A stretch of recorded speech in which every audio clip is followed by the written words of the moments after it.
So which is better for weight loss?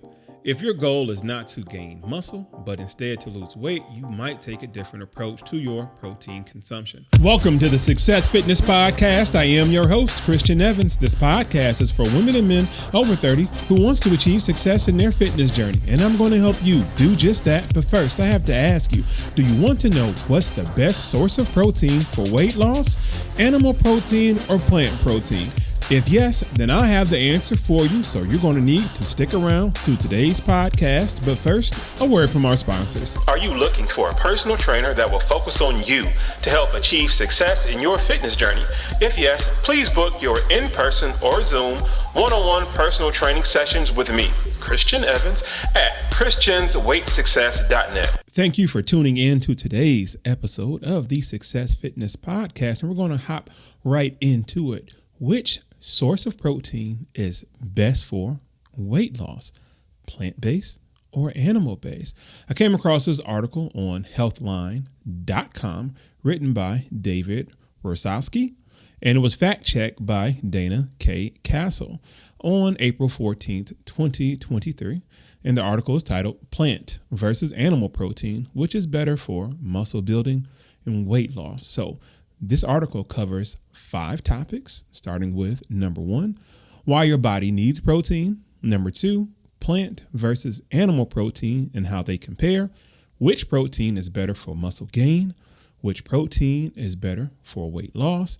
Which is better for overall well-being? So if you're listening to this on YouTube or Spotify, type in right now, which source of protein works best for you?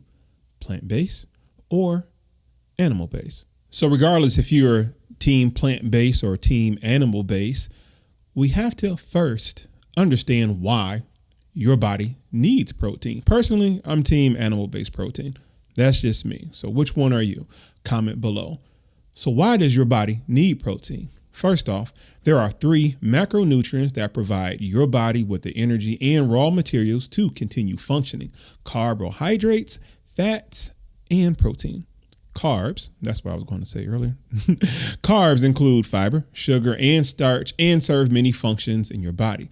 Likewise, there are several types of fats and omega-3 fatty acids to triglycerides that have a number of effects on your body, both good and bad. The third type of macronutrient, protein. Protein is no different in that it's essential for your body. Proteins are responsible for many things like growing new tissue and serving as messengers called hormones.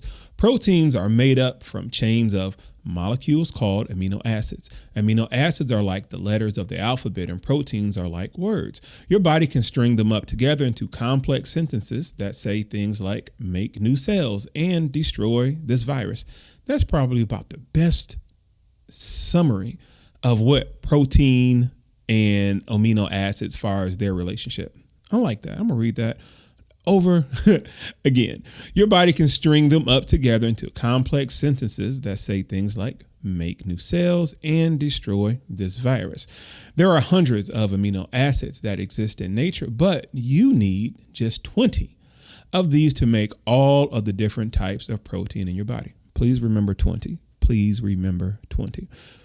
When you consume protein from plants or from meat, you're really consuming amino acids that your body can then rearrange into whatever proteins you need at that time. So how do the different sources of protein compare to each other? Yeah, I really like that sentence. I want to read it again because I went over this prior to this podcast, but you can read something and it may not process to you right then and there. I was talking to my client 2 days ago, and I was talking to him about reps and how I like reps, how I like more reps is because I've learned that how I learn is repetition. I need a lot of reps to fully understand something. So I need to read something over and over and over again to get it. But once I got it, I got it. And so going back to the article where it says proteins are made from chains of molecules called amino acids. Amino acids are like the letters of the alphabet, and proteins are like words.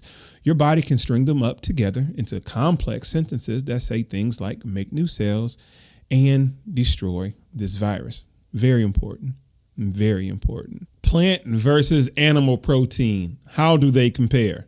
Garrett Swisher, registered dietitian of IU Health in Indianapolis, Indiana, told Healthline, animal protein is considered complete, meaning that it contains all 20 of the amino acids, whereas plant proteins do not always contain all amino acids needed for protein synthesis. This doesn't mean that you have to eat meat, though.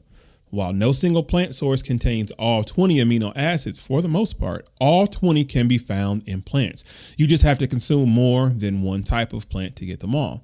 Typically, plant foods are less protein dense than animal foods, meaning that individuals need to eat a larger quantity of plant-based foods in comparison to animal protein, said Swisher.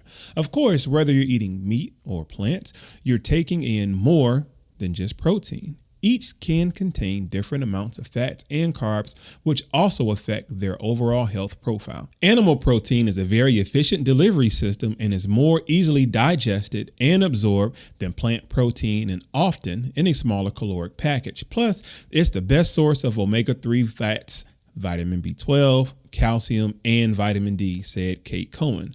Cohen is a registered dietitian at the Ellison Clinic at St. John's, part of the Ellison Institute for Transformative Medicine and Providence St. John's Health Center in Santa Monica, California. On the con side, red meat and processed meats are often higher in saturated fat and may also increase the risk of several cancers, including colorectal cancer, Cohen added. It's easy to overgeneralize too. There are many types of plant-based and meat-based protein. Each has its own unique attributes and makeup. For example, said Swisher, most Americans overconsume processed meats high in saturated fat and sodium and underconsume the recommended intake of seafood. That's also a good source of omega-3 fatty acids and nuts, seeds, and legumes. I never could pronounce that word right. Legumes or legumes. They are high in fiber. So kind of reiterating what this article is already saying is it's just been this debate, which is better. And yes, animal-based protein contains all 20 amino acids.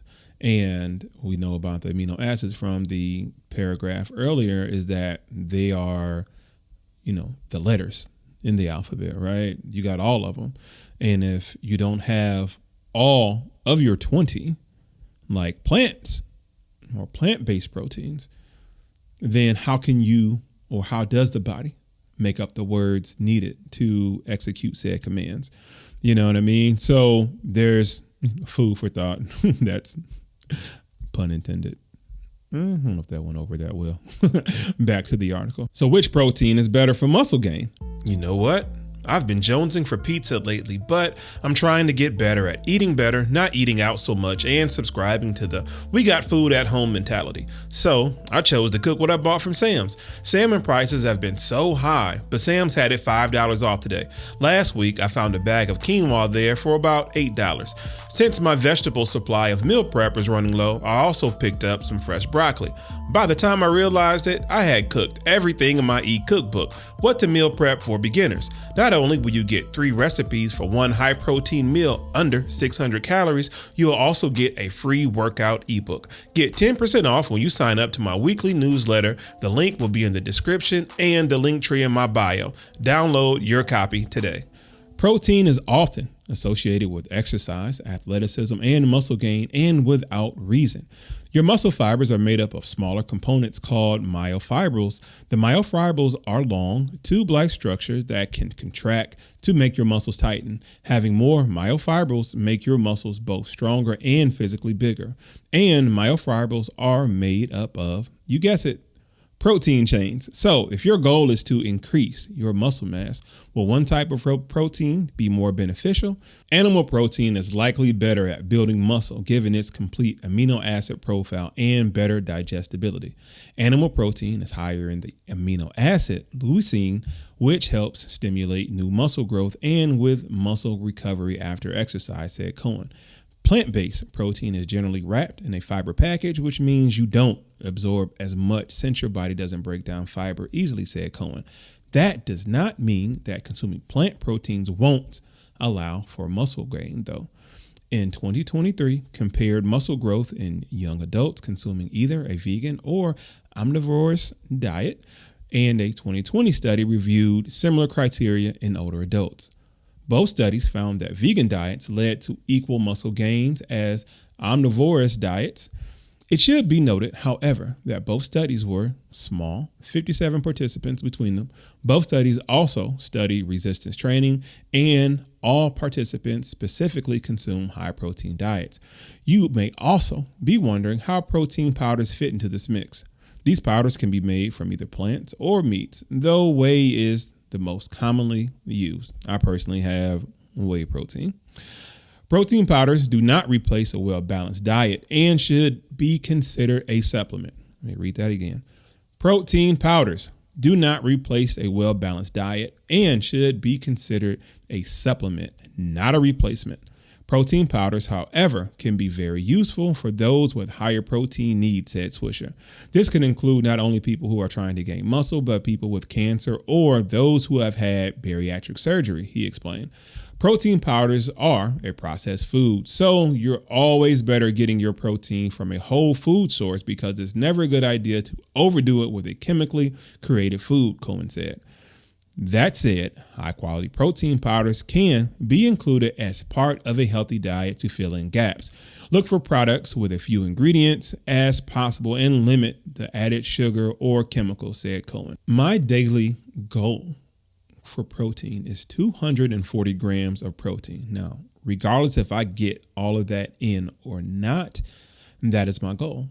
So, how did I get that number? Well, if you download my new ebook, How Many Calories Should I Eat? It's a guide with the resources within to find your daily caloric and macro intake. And once I found my macro intake, and one of the macros is protein, that's how I found out that I needed 240 grams of protein.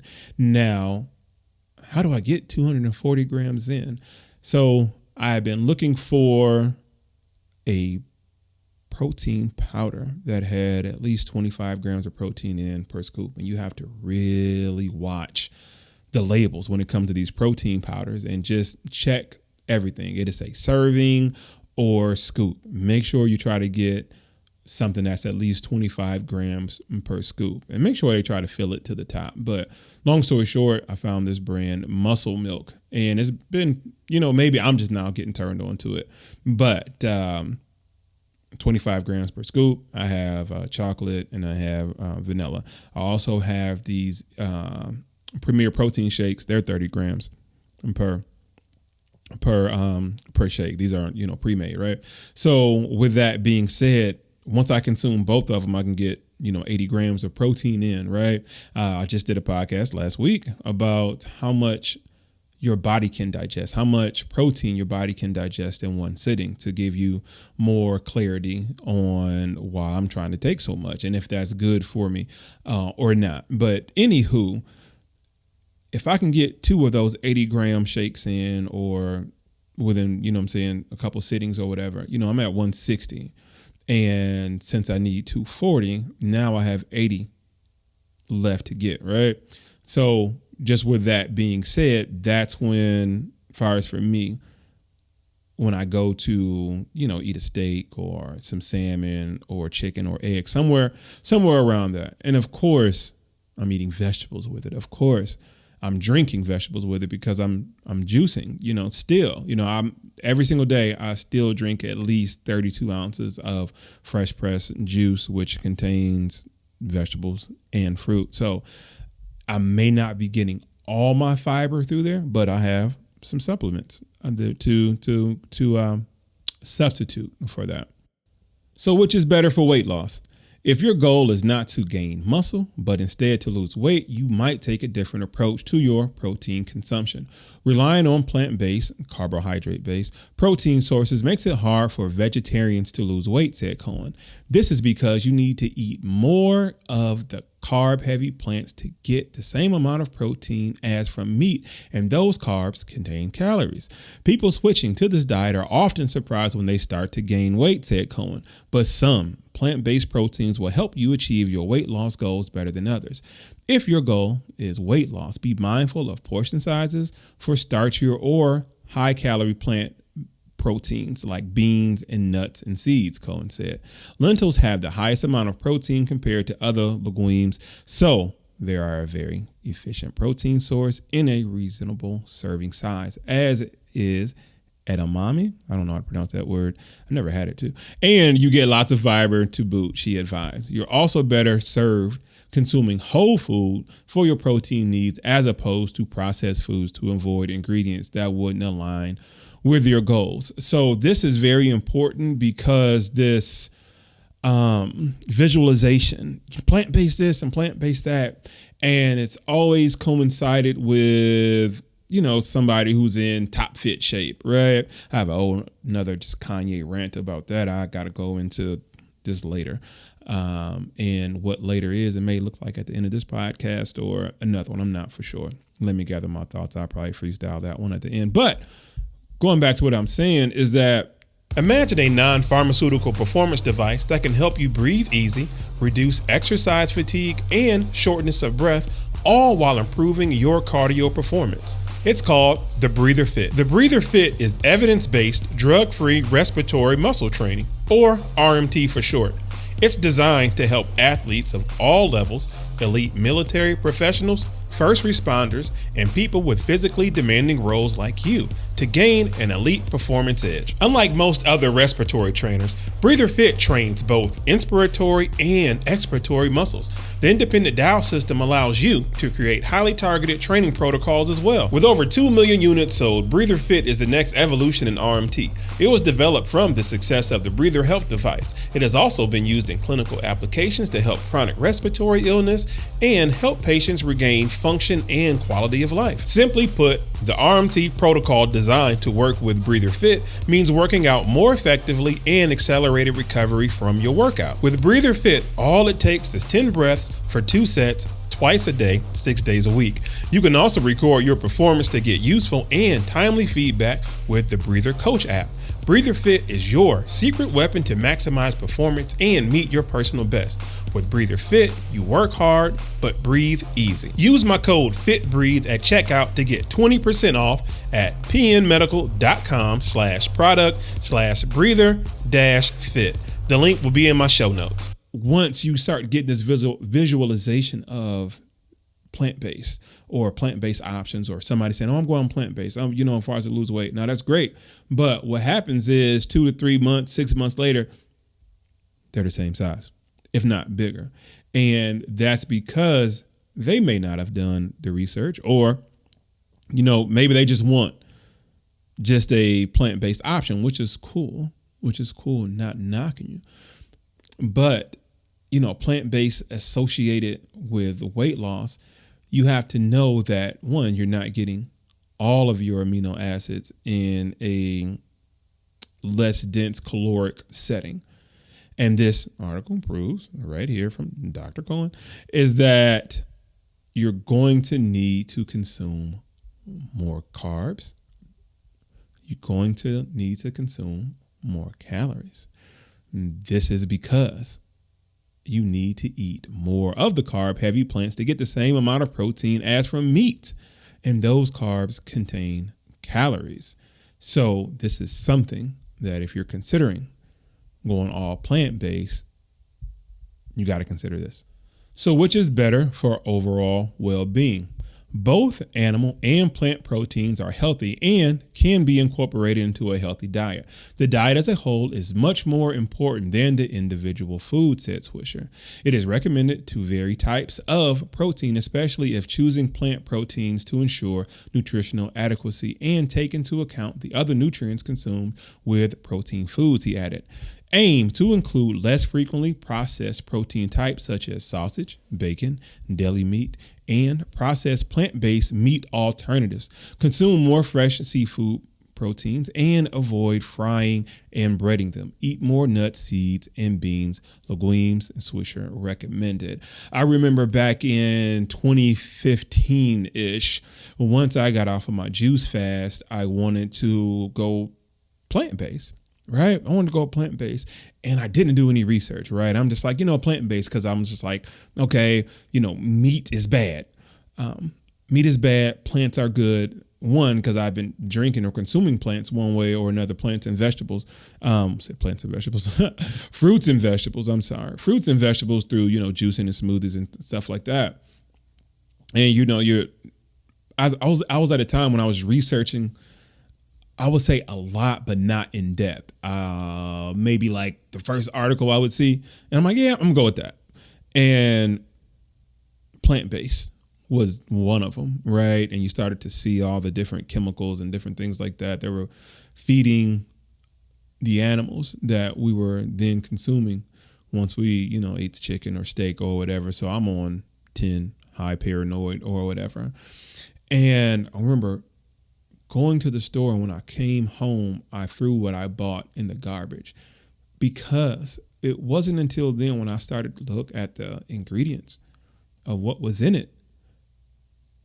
And I felt so bad because why didn't I do the research prior to going to the store?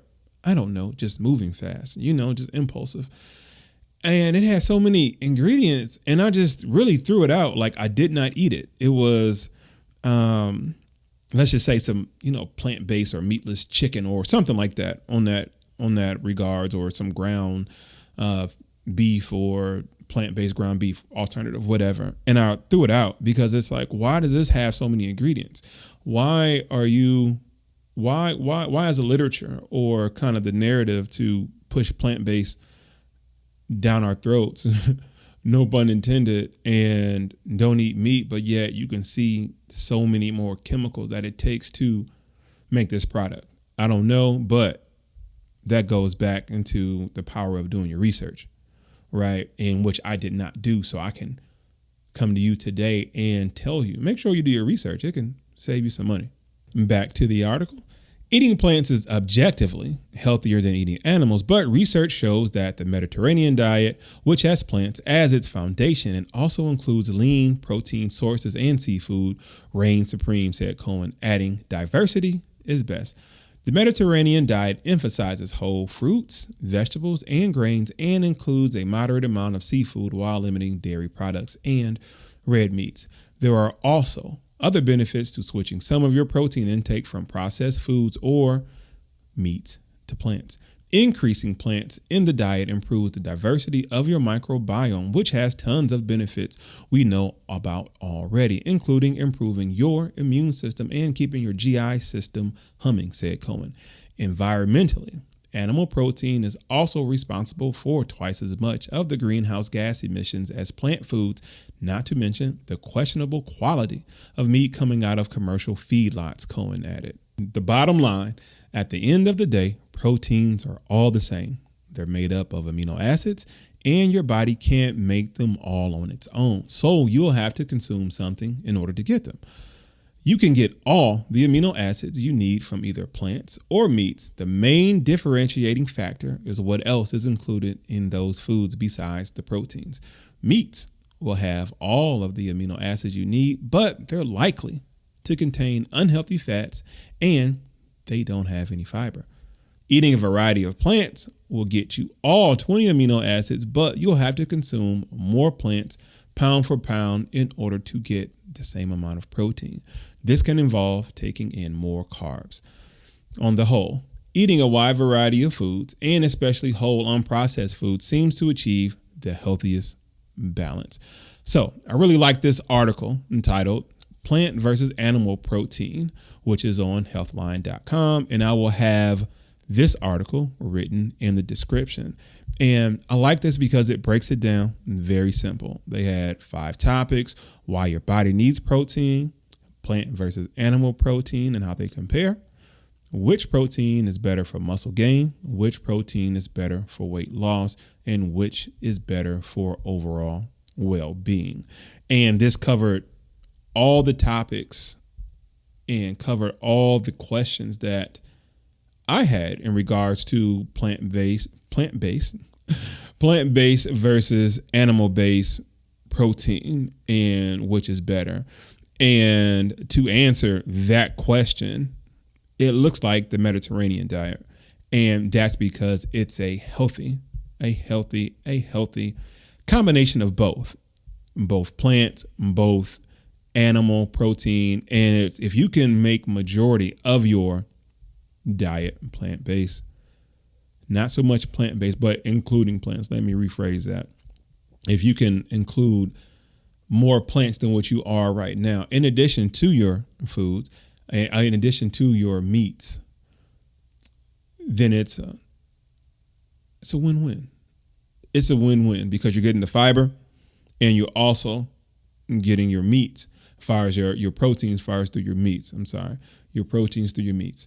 And if you can look at your diet right now and can make those adjustments, how well off will you be in the future? How well off will you be tomorrow? That's still considered the future, right?